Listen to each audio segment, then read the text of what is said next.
Good day, friends. Thank you so much for joining in for yet another episode of Share the Well. We've really been grateful to God and many of our friends to bring these episodes to you. And today we have a really special episode, at least for me, in my heart.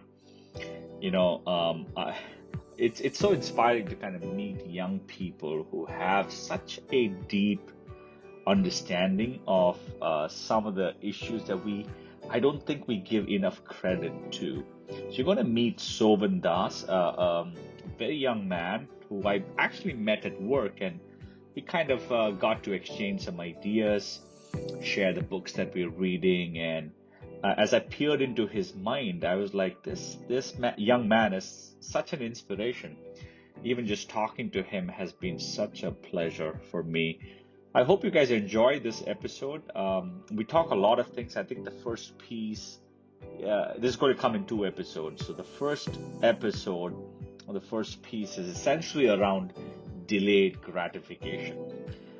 I was chuckling in my mind as he was talking through it, because you don't expect that from a 24-year-old who has just been out of college, getting into his first job. And as I discussed with him, I was just blown away, to be honest with you, in terms of his understanding, more than his understanding, his desire and drive to pursue that. So take a listen, enjoy the episode, and I will talk to you guys end of this episode. Good. So what I generally ask my guests to do is give a brief introduction of who you are, who is Sovan Das, and what's been Sovan's journey been till now. That'll be awesome, and then we'll start from there and then figure out where we want to head out. Okay, sounds good. Cool. So how would you describe yourself, Sovan? Yeah, that's a great question. Describing myself. I think it all starts with like how I was brought up. Because for me, I wasn't born in America, right? I was born in India.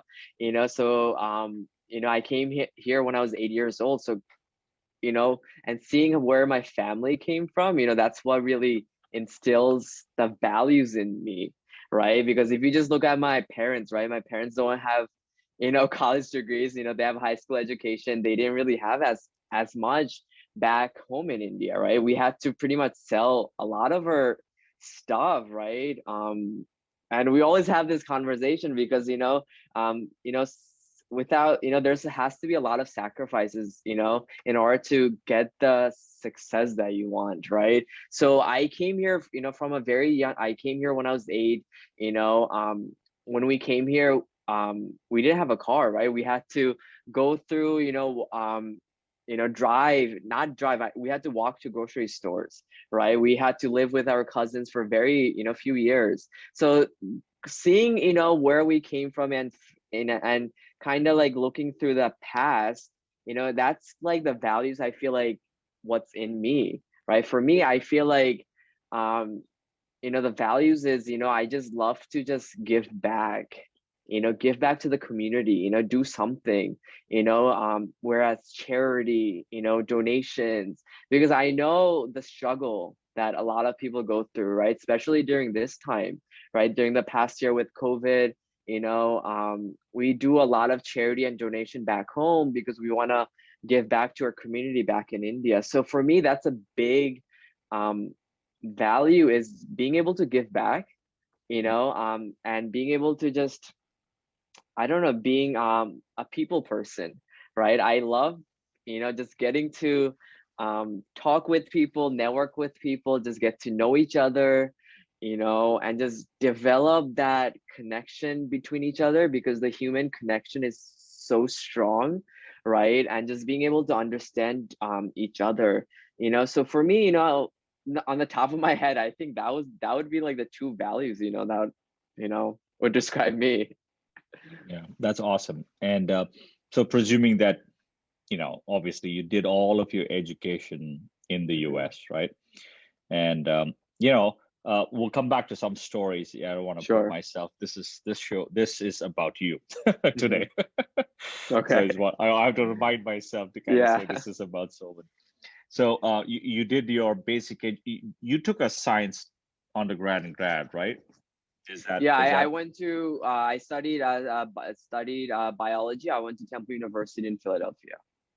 okay? And that's how you kind of that was your first then you foray that's your foray into where you are today, right? At Merck is from Temple, right? Yeah, so that it's actually I had a lot of experiences, right? So for me, what I really like is, I tell this to a lot of the younger people that ask me for advice, right? I tell them you need to get experience, right? If you're not getting the experience, how do you know this is something for you that you're gonna do rest of your life, in a way, Mm. right? So for me, when I was in college, I was actually pre-med, right? I wanted to go to the medical school, so I shadowed a lot of doctors, emergency doctors and physiologists, radiologists. I was a medical scribe, so that means I was working 12-hour shift while I was a freshman in college. I was actually in the room with the doctor where I was seeing, why the patient was there, and diagnosis, and the discharge, from the beginning to the end. So having that exposure early on, I realized, um, pursuing that path was not for me, the doctor path. And that's when I started to, do a little bit more research. And I was actually a pharmacy technician part time while I was in college. And that's where, I was exposed to pharma, right? Having that exposure to pharmacy technician, I was seeing all these drugs, initially. I was just very curious, right? I'm a curious human being. So I started doing research and all of that stuff. And I started to do, a few different internships in college. And that's where I was able to, get to my career right now. Wow, that is awesome. Yeah. So Yeah. you said you're a curious kid, right? I mean, you're curious. Hmm. How did that kind of begin? Were you always like that since a child, or did it kind of grow over the years?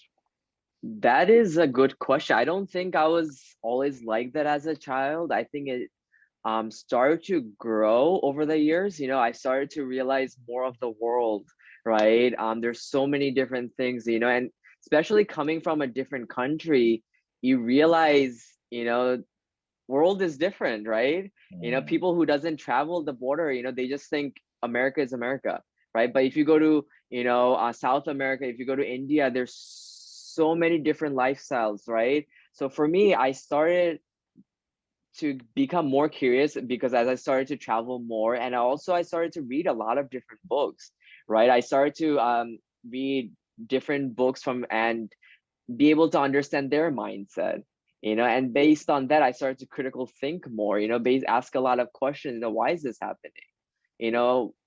Why, because of this, is why is this also happening? So based on that, I was just curious and I just started being curious about the world in general. Wow, that's awesome. Yeah, the that question of why, very few Right. people actually ask. Hmm. It's Yeah. it's um it's funny because as I see, because everybody's kind of focused on the what's Hmm. happening, Right. rather than the deeper question of why. Yeah, Um, that's go true for it. because most people, it's all about the what and the how, right? Mm, mm, There's a mm, book that I read. It's called Start with Why by Simon Sinek, right? mm, He mm. talks about, you know, why, because the why is important, right? If your why is not strong enough, the what or the how, they don't really matter, right? So it starts with, the inner circle, right? He talks about the brain in general, in that book, and he talks about, how why is something that most people really should think about, because if your why is strong enough, everything would, will fall into place. Yeah, that's Yeah. awesome. Yeah, Simon Sinek, I've really liked some of his videos and his books. I was just I don't know if you've seen the trust. What's that called? Is that variation or variance, where there's the what and then the why kind of Hmm. takes the graph off. I forget the trust gap.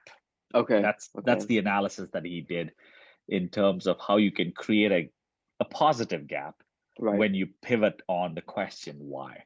Mm-hmm. And I think his Right. famous video of, how he works with the Navy SEALs and, who they choose on their team Right. Okay. essentially is kind of based on trust. So trust and, if they really understand the why they're doing this stuff, Mm-hmm. right? Right. Okay, good, good. So how does that kind of help you Mm-hmm. with your life and your work, right? This mindset and this approach of, hey, if I have this approach of, let me solve the first why, and then we go to the what and the how. How does that kind of help you overall at work as well as at life? Yeah, that's a definitely a great question. So for me, I started when I was younger, I thought the definition of success was about, having a great car, having a big house, having a lot of materialistic things in life, position of your title, position of your job at your career. Then I started to realize, that's not what success is about, right? Success is, how many lives are better off because you lived, right? And that's how I think of success. That's why for me, that's my main why, right? I was born in 1996, and what am I gonna do with the line, that's in the between till my death, right? Am I still gonna be, do something where I'm not gonna be remembered in a way, right? So for me, I started to realize, I wanna be an impact. I wanna be an influence to other people some way possible, So that's why I started to realize that's my why, right? I wanna be remembered when I'm gone from this earth, right? Because all of us are gonna go away at some point, but the thing was for me, I want to be remembered some way, right? So that's when I started to look at the why in a bit, and see how I was able to kind of connect that to, what I'm doing right now, in a way. So yeah, so for me, I feel like the career that I'm in right now, it's probably just starting right now. I feel like this career, this starting point is something that can really lead me, to the ultimate why that I have in my life. I, I'm chuckling because I haven't met a 25-year-old who answers this question this way. So I'm so proud, Sovan. I'm so proud of the way you're thinking. It's just Hmm. amazing, amazing. Keep that going. I Yeah, think that's going to have a humongous impact, not just on you, your family, right. and but your friends. But I think it's going to have a tremendous impact on the world. So that's Yeah. awesome. So Thank you. yeah, talk to me a little more about when you say remembrance or legacy, you're Right, essentially referring to the positive impact you can leave behind people, right? So, right. how Hmm. have you thought through some of the aspects of that quote unquote legacy that, at least in your experience in your mind that you've thought about? Yeah, I mean that's a great question. So as I said, in the beginning, for me, I just love to give back. For me, there's a quote I think that I remember, always have the mindset of always giving back, always give back and don't expect anything in return because in the end you're going to get abundance of it later on. So for me, I've been giving up. I gave a lot to charity, to donations, to back in India. I'm from Kolkata. We had a big tsunami or hurricane a few years ago, and it was big devastation that happened, right?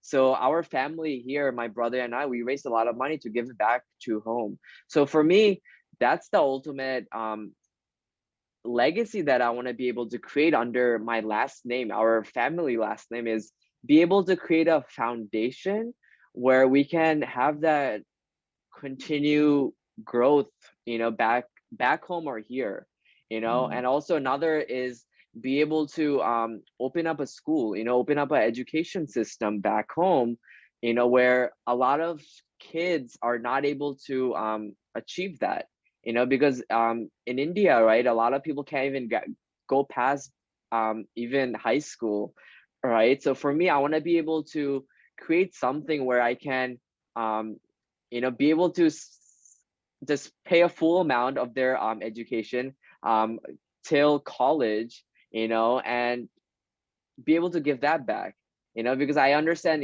education is so important. We really need that. We really need to educate people with the right things, because that's what, those, they are the future of the country. They are the future of the leaders of the country in a way. So for me, those are my two things, be able to create an educational system and be able to create a charity in a way. That's awesome. That's awesome. Yeah, I'm going to cheer for you and, help you in any which ways, I can, in Hmm. helping you get there. That'll be awesome to kind of partner to do something in Right. that regard, because Yeah.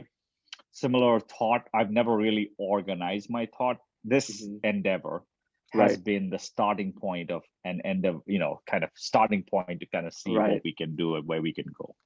So I'm sure your parents played a large role in kind of shaping those values, and your family Hmm. played a large role, right? But who would be, and also the books that you read, the authors played a role. But if you were to kind of enlist the folks that played a impactful role for you to kind of develop this view, this vision, Right. or I Hmm. call, what we call the world view, the way you see the world, Hmm. who would that be? Yeah, that's a great question. So I think when I was in my junior year of college, um, I saw a quote. I saw from somewhere. It says 5 years from now, you become an average of five people you associate with, the books that you read, and the audios that you listen to.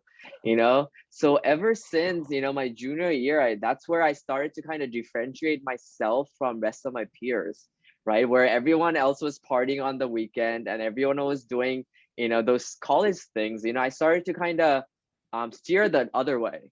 And I was like that. I feel like ever since middle school, where I was always doing something where everyone else was doing the same thing, right? I always wanted to separate myself from the crowd. So I think in that sense, my parents played a big part. Also, another couple that I actually got connected to, they're both of them were very successful in their careers, but they also have a business, right? Where they actually walked away from their career, in their early 30s, and based on that, they're able to have the choices to do what they want.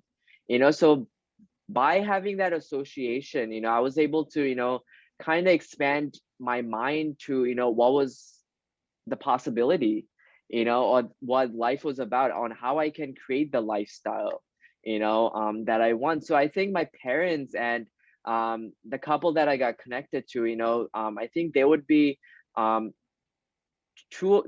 they would be the main people that kind of associated to how I'm thinking right now and based on my thoughts, and also the books that I've been reading, right? Also the podcast that I've been listening for a few years now. That is awesome. Yeah. Associations are so crucial, and Mhm. they can sometimes make or break people, right? Right. Early on in their lives. Yeah. Absolutely. So you've been used to kind of going against the grain a little bit, right? Swimming Right. against, Yeah. against the, stream, right? Yeah. What did that kind of bring to you? What kind of pressures did that bring to you when you kind of went against the grain? Hmm. You were swimming against the stream in some Right. sense, right? When everybody went one way, you were choosing in Hmm. some sense to go the other way. What pressures did it add to you? Or it might not have added, but I'm just asking, did you face any pressures, peer pressure? Yeah. I mean, for me, I don't know. That's a really good question. I never thought about it. I always um but I think when I started doing a little bit things differently, I started to think, the things that I'm doing right now, is that gonna really help me achieve my goals 5 to 10 years, right? And if they're not gonna help me, I'm gonna stop doing them, right? So based on that thought, that's where I started to kind of not do things, right? And along the way, I lost a lot of friends, right? I used to party every weekend, every other weekend. So when I stopped partying, I didn't hear back from those friends, right? And I started to kind of, my circle, started to get smaller and smaller, but the influence and the wisdom started getting bigger and bigger, right? because a lot of my friends, they're planning for the weekend, they're planning for, what I'm going to do next week, this weekend. But for me, I was planning for the future, right? What am I going to do 5 years from now, 10 years from now? How am I going to live? What about my family? Where will I be living? What about, the lifestyle? So for me, I started to think more, and based on that, those decisions, like I said, I lost few friends. Um I lost that kind of like that college experience that most people talk about, but I had that, in the beginning, right? The first and second year. Then um I just started to get more serious about my future. Yeah. I don't know if you would call it a loss, but Right. we'll call it a loss for now. Yeah. you know, Yeah. but you stood to probably, not probably, most likely gain Hmm. by making that choice. Now, Right, when you right. look back, you can kind of say, it was a good choice, right, to Yeah. make, which very few actually make, because there's very little stamina Right. to kind of think long term and act in that consistent way in the short term, right? Right, right. I think a lot of people, especially my generation, they want that instant gratification, right? They don't really know about the delayed gratification, right? Delaying something now where in the long term you'll have more of it, abundance of it, right? I don't know if you know about the marshmallow story, right, from the study. Do you Yeah, know about yeah, that? yeah, yeah. We keep talking about it to the girls, along, Yeah. and we keep giving them some small tests Hmm. to hold, like self-control, right? Right. Go for it though. Explain Yeah. that. Yeah, go for it. Explain that. Yeah. Yeah, so from this study, I think it was through Harvard or something. I'm not sure the publication, but basically, two young kids, so one kid, right? A parent gave a marshmallow, and they went away, um, and they basically told the kid, if you take the marshmallow, um, if no, let's say if you don't take the marshmallow, I'll give you $100 or something like that, right? And the mom came back into the room, and the kid actually, ate the marshmallow, so he didn't really wait for it. Whereas there was a another kid in a different room where the mom gave the marshmallow to that kid, and the mom said, if you wait, 30 minutes or so, I'll come back, and if you don't eat it, I'll give you the $100, right? And the mom came back 30 minutes after, um, and the kid actually did not eat the marshmallow, and she was rewarded the $100 bill. So that, if you just kind of see the full picture, in a way that if you do delay gratify, the things that you're gonna do this weekend, the things, instead of buying this car to show it off to your friends and stuff, if you just delay that, in the long term, the rewards and the results will be definitely worth it. Yeah, Did I explain definitely. that correctly? You did, Yeah, you did, you yeah. did. They actually, in fact, so that experiment actually became a study, Right. which one of the universities, I forget which one is, in Massachusetts or Harvard. They studied the individuals Hmm.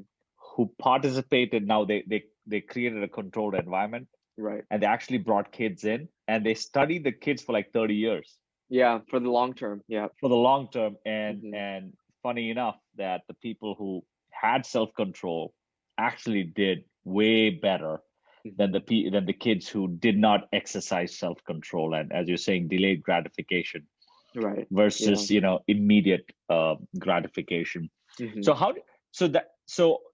not to, I wouldn't categorize a generation in a Hmm. particular way, Right. Right. um, but I do see a lot more of that in the younger folks, right? Millennials, centennials, that the effort to reward, that cycle, is expected to be faster, right? And there seems to be a need to receive reward immediately post the efforts put in, right? Right. Hmm. And Yeah. that may not be the reality of the world, maybe in a digital world we could see some stuff like, get likes or whatever on Facebook, Instagram. It's instant Right. gratification, Hmm. but some of the things in the world really don't kind of match with that speed. Right. you Absolutely. know You're right. right, like you're saying, knowledge and wisdom and experience, and some of these things, they come over a period of time, and as you said, they have a curve which goes flat and then spikes up. Right, Right. Right. abundance at Yeah. some point in time. Yeah. Yeah. I think a lot of people, kind of going with that, the younger generation, or I'm not sure, as you said, I don't want to discriminate, but like, but I feel like social media has a big role in this, right? Because most people, a lot of people, are on social media, right? It has increased so much, and the younger generation are also on social media.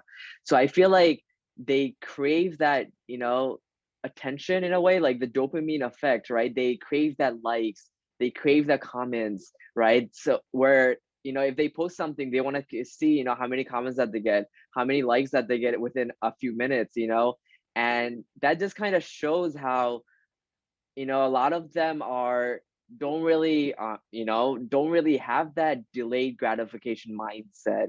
They're really want something instantly. They don't want to be patient. They don't want to be able to, as you said, put the efforts or something to actually get the results in the long term. Yeah, yeah, you're absolutely right. You're absolutely right. And I think even my generation, with Gen Hmm. Xers, right? Um, we're also caught up in that, right? Because Right. most of the time we're scrolling and scrolling and Hmm. scrolling, and in some sense dopamine. I don't know if you watch. Did you watch that documentary, Social Dilemma? I don't know if you I watched it. did. I did. Yeah.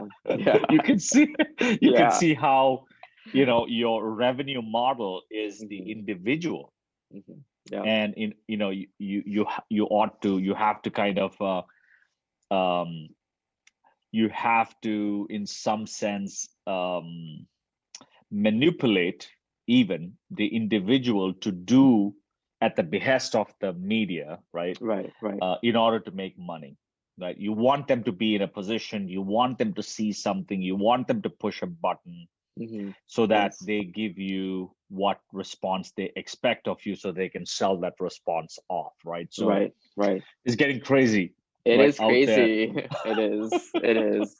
Yeah, that Yeah, documentary kind of just put a lot of it together, in a ways, because that's the reality that's we're living in right now. it is a reality that we're living in, Yeah. and to escape that, right? So are there some things that you do even today to kind of escape that, to first to be aware, right? Hmm. The temptation is always around us, right? What do you do? What are some of the things that you do to, one, make yourself aware, hold yourself accountable, and even keep going against the grain, going against this instant gratification kind of mindset? Yeah, that's a great question. So for me, when I'm on my phone, I don't really have my notifications on for all my app. I turn them on off, because for me, I don't want to be controlled by my cell phone, right? I want to be in control of it, right? I want to know when, I can check my notifications or check the app or text messages at my certain time, right? Because if I have the notification, it's gonna keep ringing and ringing, and I'll probably get distracted from my own work that I'm doing, right? So for me, that's how I kind of isolate that in a way. And nowadays, I stopped actually watching TV. It's been few years, since I think 2 or 3 years, that I haven't really watched TV, because I feel like there's just so much, negativity out there in the world. I like to protect my brain in a way, right? Because whatever I know, whatever goes in from one ear, is gonna come out, the other. Mm, So for me, I'm very protective of my brain, um, because I don't want to have that negativity, kind of go into it, right? It's just very hard to kind of um, dilute the negativity once it's there, because if you have a lot of negativity, you know, that means you got to put so much more positive in, compared to having a little positive and a lot of negativity. So for me, yeah. very protective of, who I listen to, who I get influenced, what I listen to, what books I read, so for Mm, me, that's how I kind of not follow the trend of what everyone else is doing, kind of right. know my why, like my internal why, and see, the things that I'm doing right now, will they get me the results, in the long term. Yeah, that's awesome. That's awesome. And the battle is there. Really, the Yeah. content, the consumption of the content, and the time that we spend on content, right, is really the Right. key to shape our minds and to keep this brain kind of active. And as you said, I think you said it beautifully when you said you don't want the phone to control you, you want to control the phone, right? And it's the opposite, unfortunately, for Right. many, many, hmm many, many, right? Right. Yeah. Right. Yeah, if you Yep. just look at the purpose of a phone, right? It was built to just kind of help us in a way, right? Nowadays, it just took so many people's life, they're Oh yeah. constantly just on it, when before they even go to bed, and that's so bad for your mentality, you know. Right, right. I'm guilty of that as well. There's a I keep checking on the screen hours, right? Every hmm week it gives you analysis. Yeah. So I try and kind of trend it and keep it below, hours, but I still spend, I'd say, about 5 hours on the phone, which hmm is bad, because you're on the computer Right. and on the phone, right? So everything put together, you're probably 12, 13 hours hmm on these things. And Yeah. if you don't then manage the content that's coming through, you're just consuming junk, Right. Yeah. right? Yeah. Very true. Very true. Yeah.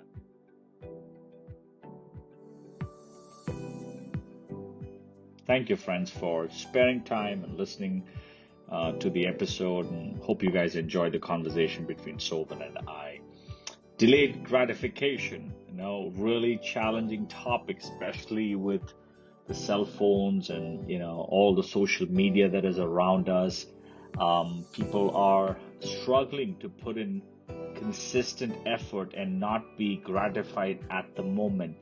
And I think we're so dependent on the dopamine, likes, or how many people reshared, or whatever the metrics today we have of social media that can eat into our lives. And I think it was really refreshing for me. It was really convicting to my own heart, to be honest with you, as I started to think about the way I am being controlled by these instruments. And I think it's high time for us to kind of take a step back and look into our own life. So hopefully this has been an inspiration. If you're inspired, leave us a comment in the platforms that you stream these episodes from, or go to our website, which is sharethewell.community, and you'll find that link in the notes section.